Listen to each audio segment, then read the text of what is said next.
आप सभी का स्वागत है। आप सभी को बसंत पंचमी की बहुत बहुत शुभकामनाएं। बसंत पंचमी के पावन पर्व पर हम आपके लिए बसंत पंचमी में माता सरस्वती की कथा लेकर आए हैं। अगर आपको कथा कहानी पसंद आती हो तो अपना समर्थन जरूर दें। बसंत पंचमी का दिन बेहद ही शुभ और फलदायी माना जाता है। बसंत पंचमी के दिन माता सरस्वती की पूजा अर्चना की जाती है। इस दिन से बसंत ऋतु का आरंभ भी होता है। बसंत पंचमी का पर्व माता सरस्वती के अवतरण दिवस के रूप में मनाया जाता है। हर साल माघ मास के शुक्ल पक्ष की पंचमी तिथि को बसंत पंचमी मनाई जाती है। अब हम आपको बसंत पंचमी के पर्व पर माता सरस्वती के अवतरण की कथा सुनाएंगे, जो इस प्रकार है। पौराणिक मान्यताओं के अनुसार जब ब्रह्मांड के निर्माता ब्रह्मा जी ने जीवों और मनुष्य की रचना की और जब उन्होंने सृष्टि दृष्टि से देखा, तब उन्होंने महसूस किया कि यह संसार तो निश्चित है, मूक है। वातावरण बहुत शांत था तथा उनमें कोई आवाज या कोई भी कोलाहल नहीं था। उस समय भगवान विष्णु के आदेश पर ब्रह्मा जी ने अपने कमंडल से पृथ्वी पर जल छीटा।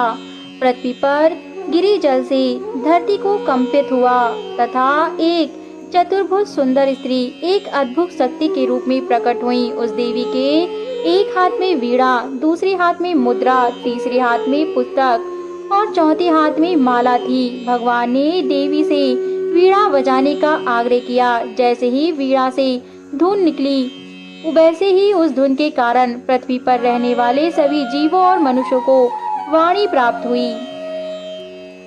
उसी क्षण के बाद से इस देवी को माँ सरस्वती का दर्जा मिला। देवी सरस्वती ने वाणी सहित सभी आत्माओं को ज्ञान और बुद्धि प्रदान की। ऐसा माना जाता है कि इस पंचमी को सरस्वती जयंती के रूप में मनाया जाता है, क्योंकि यह सत्य घटना माघ महीने की पंचमी को हुई थी। इसलिए यह दिन बसंत पंचमी के साथ साथ माता सरस्वती के जन्म उत्सव के रूप में मनाया जाता है। बसंत पंचमी की एक अन्य कथा के अनुसार, पौराणिक मान्यता अनुसार, एक बार देवी माँ सरस्वती ने भगवान श्री कृष्ण को देख लिया था और वह उन पर मोहित हो गईं। वह उन्हें पति के रूप में पाना चाहती थी, लेकिन भगवान श्री कृष्ण ने उनसे विनम्रता पूर्वक कहा कि हे देवी, मैं केवल राधा रानी के प्रति समर्पित हूँ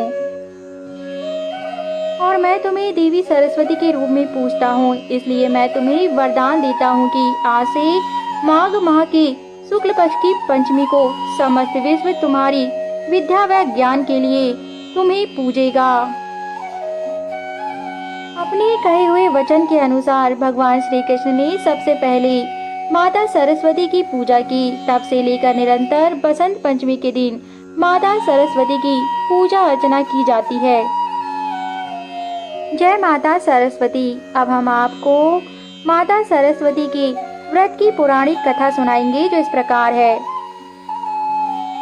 सतयुग में सुकेत नामक एक धर्मपरायण राजा राज करता था। वह अपनी प्रजा की भलाई के लिए हमेशा तत्पर रहा करता था। उनकी पत्नी सुबेती अत्यंत सुंदर और धार्मिक प्रवृत्ति की महिला थी। वे माता सरस्वती की पूजा आराधना किया करती थीं।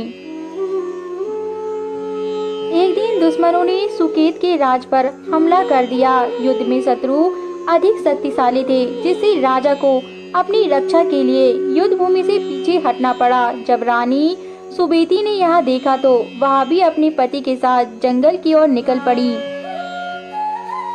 जंगल में भटकते हुए वे दोनों भूख प्यास से कमजोर हो गए। थककर राजा भूमि पर गिर पड़ा और रानी ने अपनी जांघा को राजा के सिर के नीचे तकिया बना दिया। वह अत्यंत दुखी होकर माता सरस्वती से तथा भगवान से सहायता मांगने लगे। संयोग से ऋषि अंगिरस उधर से गुजरे। राजा ने तथा रानी ने दोनों ने उन्हें देखकर प्रणाम किया तथा राजा और रानी ने अपनी सारी व्यथा उन्हें बता दी। ऋषि ने उन्हें सांत्वना दी और कहा कि उनके दुखों से मुक्ति पाने का एक उपाय है। उन्होंने उन्हें पंचवटी तालाब के पास स्थित दुर्गा क्षेत्र में जाकर देवी दुर्गा और माता सरस्वती की श्रद्धा पूर्वक पूजा अर्चा करने की सलाह दी। राजा और रानी ने ऋषि को प्रणाम किया तथा उनके बताए हुए दुर्ग क्षेत्र पर पहुंचे। उन्होंने पवित्र तालाब में स्नान किया और फिर विधि पूर्वक पूजा अर्चना की। माता दुर्गा और माता सरस्वती की पूजा अनुष्ठान 9 दिन तक चलता रहा। 10वें दिन हवन और विभिन्न दानों के साथ व्रत का समापन हुआ। देवी के आशीर्वाद से रानी को पुत्र रत्न की प्राप्ति हुई, जिसका नाम सूर्य प्रताप रखा गया। वह एक वीर और पराक्रमी योद्धा बना। राजा और रानी का यह पुत्र कोई सामान्य नहीं था। माता सरस्वती की कृपा से उसकी बुद्धि बहुत ही तेज और कुशाग्र थी। माता दुर्गा की कृपा से वह युद्ध क्षेत्र में बड़ा ही संहार करता था। इस प्रकार उसने अपने शत्रुओं को धूल चटाते हुए अपने राज्य को वापस लिया तथा दूर दूर तक अपना ऐश्वर्य प्राप्त किया। राजा और रानी के बेटे के समक्ष कोई भी शत्रु टिक नहीं पाता था। इस प्रकार उसने माता सरस्वती तथा माता दुर्गा की कृपा से अपने जीवन प्रयत्न ऐश्वर्य को प्राप्त किया तथा राजा और रानी को सकुशल अपने महल को वापस लौटाया।